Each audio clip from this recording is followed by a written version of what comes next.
Thank you very much, and thanks for inviting me on this stage. I'm Orsolya, as she said, and I'm very happy to be here. I know it's not a very happy topic, but I still think it's very important that we take some time and think about all the people who are going through suffering. So it's not going to be a very entertaining 20-25 minutes, but I do hope that it will serve you with information and will just help us. I saw on your bag, small acts can change the world. So I do believe that these are those small acts that we can kind of contribute to these things. As Esti said, I'm a human rights expert, and since the war broke out, I was working for Trauma Center, which is a non-profit, working for psychologists who provide psychological support to traumatized people. So this is how I came in to gain experience. So I'm seeing if my slider works. So 24th of February, I think lots of life has changed, not only for those in Ukraine, but also for many of us in the world. When the war broke out, I don't know how you felt, or if you remember where were you or what you did on that day, but I do remember that I could not believe what's happening. I could not believe that in the heart of Europe or at the end of Europe, somebody does dare to just disrespect all rules and attack a country. And but when it comes to refugees protection, for us NGO people, we were just watching what is happening. At the beginning, we're like, okay, it's going to end tomorrow, maybe, or the day after tomorrow. Of course, you had no idea how long it's going to last and what is it going to bring to us. So with all our colleagues, we were watching, and then I think the 28th of February, so 4 days in the war, while people are coming, people are leaving their homes, and you as a host country are just watching, trying to figure out what will be needed here. Already 4 days have passed. So, and then you have seen UNHCR colleagues back there.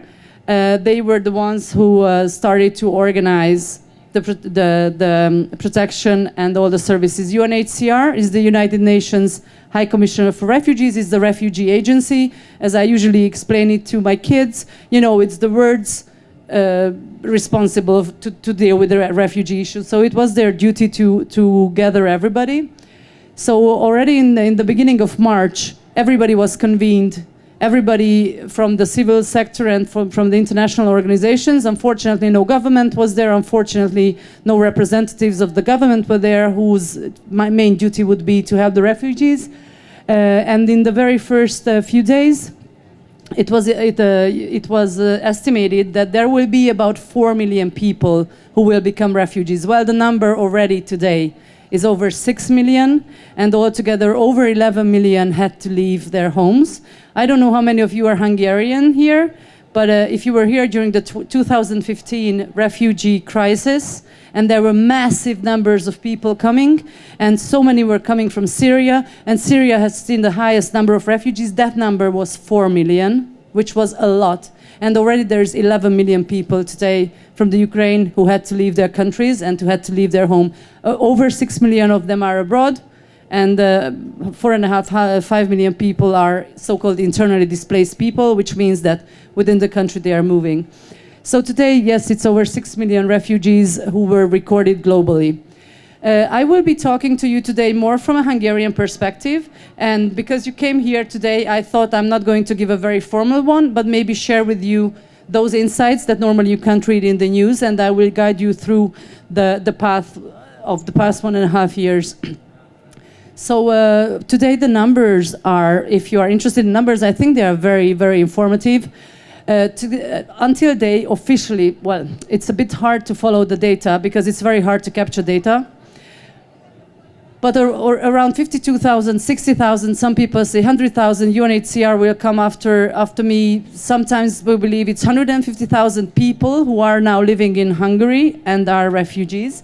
But what's very important is the second number that is a bit more correct. Around 36,000 people applied for temporary protection status, which is a very, very small number. Especially if you compare to the last data, which is over 3 million people who have crossed the borders from Hungary. So what does it tell us? A lot of people cross and so many leave, so many move on. Of course, I can only talk to you about those in Hungary, And this is what we, together with the colleagues and with the civil organizations, we try to captured. We needed to understand, to be able to help these people. We needed to understand what do we know about them, who are they, what are their needs. We needed to understand the patterns, because what we clearly saw is that for a long time, it was the first time, and I'm sorry it might sound really bad, but white refugees were coming, and all of a sudden all the countries were opening up to help. Hungary was among the first ones to grant very fast protection status to them, which was really, really a good and very promising first step. And we were waiting to have further steps, which some of them came, some not that much. So we knew that a lot of people are coming. We knew that the initial approach was welcoming. It was definitely not what we saw in 2015. It was definitely not so xenophobic as Hungary was preferred. I don't know how much you know, anybody from here from Hungary? So maybe you don't know what I'm talking about. You are from Hungary, you know what I'm talking about. So Hungary, unfortunately, has a record of not welcoming refugees during this current government. So it was very important to see, good to see that this time they were at least.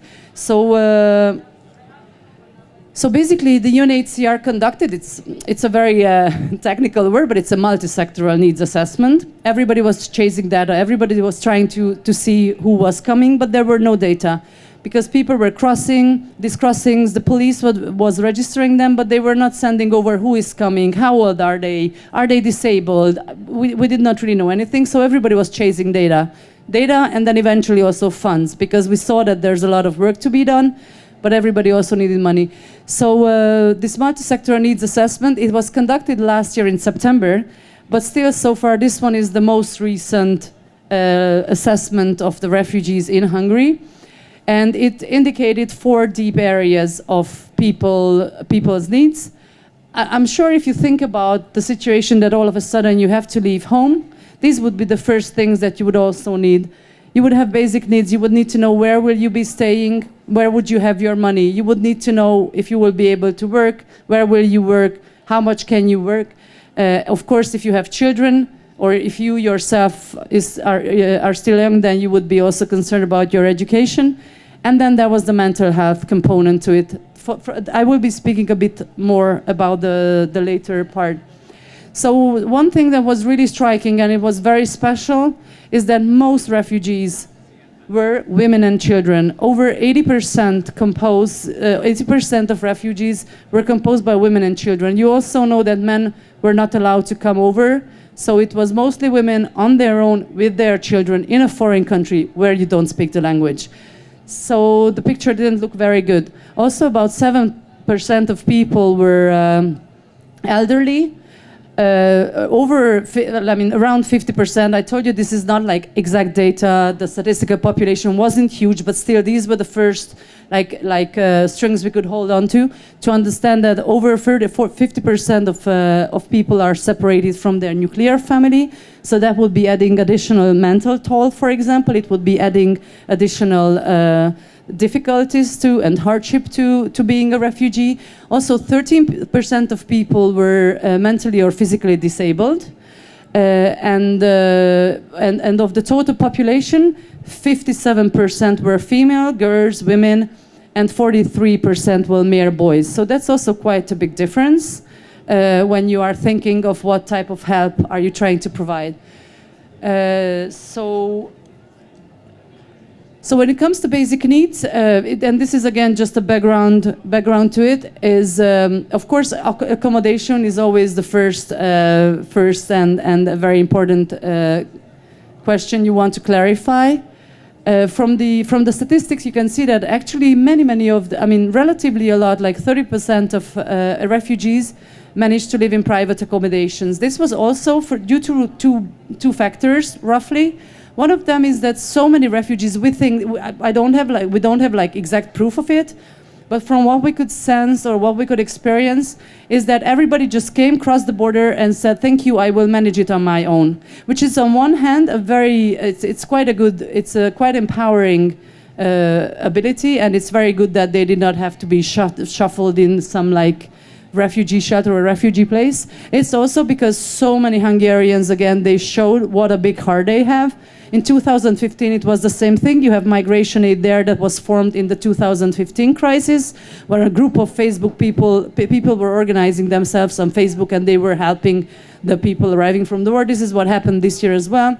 On the 24th of February, there was a Facebook group created by somebody, and today it has over 135,000 members. All these people were offering accommodation, help, food, clothes, whatever you can, which was amazing. And because of this, so many people could actually start to have a relatively dignified lives. Many of them could live in normal apartments. But there were also 56% of people living in collective sites. Collective sites are, or would be normally perhaps, like a group of institutions or group of buildings where you could work. Again, in 2015, Hungary has completely cancelled this refugee system. It has shut down all the refugee camps.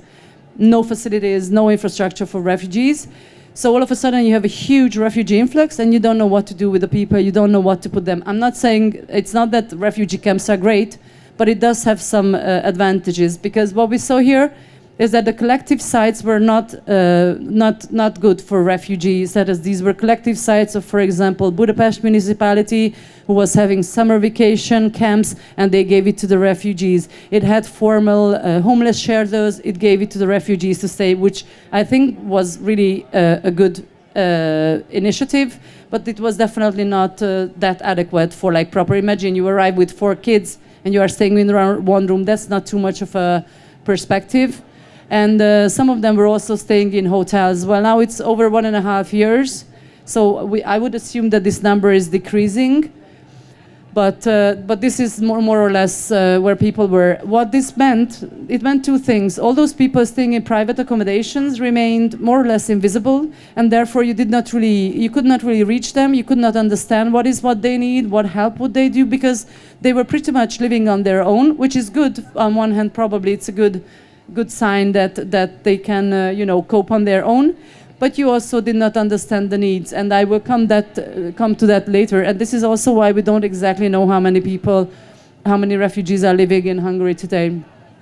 Basic needs also meant that one of the first things you need once you have to forcefully leave your country is your income. You want to understand can you work, where do you put your child while you work, what type of work can I do, especially if I don't speak the language. So because you see the responses that around 26% of the people said in this survey that their salary was clearly insufficient. The government started to provide many months later allowances, but the allowance a refugee would get was 25% of the minimum wage in Hungary, which is already super low. I think it was around 80 euros a month that they were getting. So clearly that's not something you can live a dignified life. And I'm sure I don't need to explain, but all these people who from one day to another became refugees, they were living their life just like us, your neighbor, your grandma. And so it's really disheartening, I think, that all of a sudden you find yourself in such a situation. 8% of people said that they did have income, but it was very irregular, so that was also very hard. And unfortunately, that's the wrong number. It was supposed to be a bracket, but 4% of people said that they are forced to take high-risk jobs. This meant jobs that are not legal, or sometimes even child work. So these information were very important for us to understand what type of programs human rights organizations and refugee-led organizations should be put together. Education was, I think, one of the most important topics. So the war started in February. You don't know how long it's going to last. You decide to move. You decide to come to Hungary because maybe this is a neighboring country, and your strategy is that I'm going to just wait out here and see what's going to happen after it. I'm going to wait a bit. Maybe in 1 week, 2 weeks, it's all going to be over. So you don't you don't tell your kid to go to school. You have no idea what school is there. You don't speak English, so you wait. But these kids have already been over a pandemic for 2 years. So many of these kids were basically missing school because everybody was homeschooling and online. So these children, in their most important years of their life, they are already isolated, and now you isolate them even more. So from a child rights perspective, this was a definitely serious concern, and also a very understandable one. So in 2022, August, exactly a year ago, we were making so much preparation, and if you're more interested, we have one of the best child rights protection colleague of UNHCR right there outside, and they were doing a really amazing job to try to see how we can help. And also when it comes to education, an important thing is that it's also the right to education of the child that a country has to enforce. And now I'm going to stop here a little bit because I think this part is really interesting. So you are, and yes, maybe I'm going to add this to this part. Around 40% of people said that their main language was Russian. Around 36% of people said that their main language was Hungarian. And around 24 people preferred Ukrainian as the first language. So now that sounds interesting. You ask, why do they speak so much Hungarian? Because so many Hungarian-speaking minority live in Ukraine. But that was a very interesting twist to this whole story. Majority of them are Roma people. So that meant that in Ukraine, they were already used to being discriminated for speaking Hungarian and for being Roma. But they spoke Hungarian, so they could enter, for example, the education. But Hungary has a very racial education system. So good that you speak the language, no good that you are Roma. So that was causing a lot of tension. The second is that it was clear that Ukrainian-speaking children would not go to school because the Hungarian system wasn't prepared to take Ukrainian-speaking children to school. And there was one more thing that was very peculiar, is that when you apply for a temporary protection status, then the Hungarian state has to enforce all your rights, including your right to education, so you have to go to school. So if you were not applying for the temporary protection status, but you were just hanging around here, we did not know about you, the state wouldn't have to force you to go to school, so you could pretty much do whatever you want. But is that good for the child? That was a very difficult thing to, you know, who judges this? Who decides this? Who knows? At the end of the day, you cannot wait for years and the child doesn't go to school. That's just not good for the child. And for the Hungarian-speaking people, a few percent of them, not many, but they were Hungarian double citizens. So they were ethnic Hungarians living at the border. But as I said, majority of them were Roma. Since they were normally segregated in Ukraine, it meant that they were 2-3 years behind the other children at school. So say you are a 8-year-old, you should go to 2nd grade, and you are Roma, you speak the language, so that's good because you can go to Hungarian school, but you are 2 years behind, but nobody will take care of you. So that was also very, very disheartening part, to see the racism again, and to see how the Hungarian state just wasn't really there to help out all these people.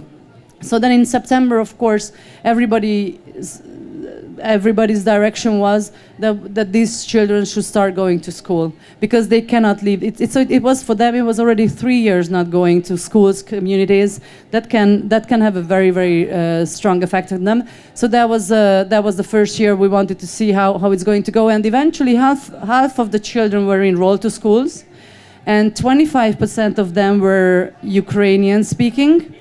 But then still half of the children of Ukraine, the parents decided to remain within the online education system in Ukraine. So that again brought such a diverse picture, and how are you protecting the rights of these children? Sometimes you don't know where they are. Sometimes parents decide rightfully that they don't want to send them to Hungarian schools. Sometimes the school itself was so racist that you said your child doesn't go. So it was and still is a complicated situation. Thankfully, now 1.5 years in the war, there are such amazing programs also by these very outstanding organizations. Migration Aid actually is running one of their own school, the Learning Without Borders. Then you have Artavistio, UNHCR is helping so many programs, UNICEF. So of course there were a lot of funds, and there is a Ukrainian school, there are Ukrainian language classes, Hungarian language classes. So everybody was trying to make their best to help these children access education, basically. And my last topic is mental health. You will also have Mental Health Day here, I think on the 30th of August, or no, I can't see. So mental health is a definitely very, very serious topic. Luckily, or thanks to the pandemic, I don't know how to say, it's becoming an increasingly important issue today. So the mental health of people fleeing war is something that you can kind of suggest how it was. And you were rushing to help. I mentioned at the beginning of my speech that I was the director at that time of Trauma Center, and we were specialized in providing therapies to traumatized people. But you cannot rush there and say, hey, you want a trauma therapy? And also it was very clear that, you know, the last thing that people can afford is going to see a therapist in the midst of trying to find an accommodation. I have no idea where to put my kids to school. I have no idea what's going on with my husband. So clearly the mental state was likely to be deteriorating more and more. Already last September, 40% of people told us that they are suffering from various mental health problems, such as stress or difficulties with sleep, anxiety, depression. But they also, 60% also had no idea where to turn to. So for example, for us, these data, and of course it was more detailed data, because for us to design a program, we took into consideration the language barriers. If you remembered, I said 40% Hungarian, 40% Russian speaker, 25% Ukrainian speaker as their main language. So we hired 4 psychologists, for example, 1 Russian speaker, 1 Ukrainian speaker, 2 Hungarian speakers, and we hired psychologists who had expertise with children and with the adults. And so I thought, oh great, so now we have the data, now we know what people need, now we kind of understand the issues, finally we will be able to help. And do you think we will be able to, like we were offering therapies in 3 languages. We were offering mental health sessions, individual consultations for free. And do you think we managed to help? The answer is no, because we hardly reached anybody. And that, for me, personally, it actually affected my mental health pretty bad, because there is Nina, the child protection officer, I mentioned you. So it was a very, very hard stage, because you see all these sufferings, you see how this war is not likely to be ending in one day. You see all these issues that people are facing. You see all the issues these people will face. And you can't help, exactly, because it's also understandable that the last thing you will do is to go and see a therapist and talk to them. You take care of your kid. You are worried about normally about your husband, and you are trying to work. So that part was pretty tough, and then many organizations tried to do different type of activities. They were trying to see how we can help the mental state of refugees. So you have all sorts of manualities and dances and all, but I still wouldn't say that we could give all what we had. And I think, I mean, so many organizations had so much to offer, and it was so hard to make sure to reach the refugees. So on a personal level, I had so much frustration. I know it's normal that just because you want to help, it doesn't mean that that help is needed, or maybe you didn't find the type of help you wanted. It was also very hard to reach the refugees, because at the end of the day, they are struggling with life, and they are happy if they can get the day over. So I want to thank you so much for being here today, because I think these are also the parts when we at least spent half of like 30 minutes thinking about this. I'm sure you are familiar with the compassion fatigue expression. We are already seeing that donors are losing interest, people are backing out, and so you know, very soon we will be, or maybe we have already got used to the idea of the war and of this life, but we should not forget that there are people suffering out there, and we should not, you know, forget how much we are needed. It's very hard to know what you can do on a personal level, but I think it's important that we still keep thinking and still, you know, help all these organizations who are out there, and I hope that peace will come very, very soon. So, you know, if you can, I don't know, cross your fingers for peace, then you should be doing that even more often. I thank you very much for your attention, and please see UNHCR colleagues there with all the questions, or the wonderful migration aid there. And Ernu is coming to get the microphone from me. Thank you very much.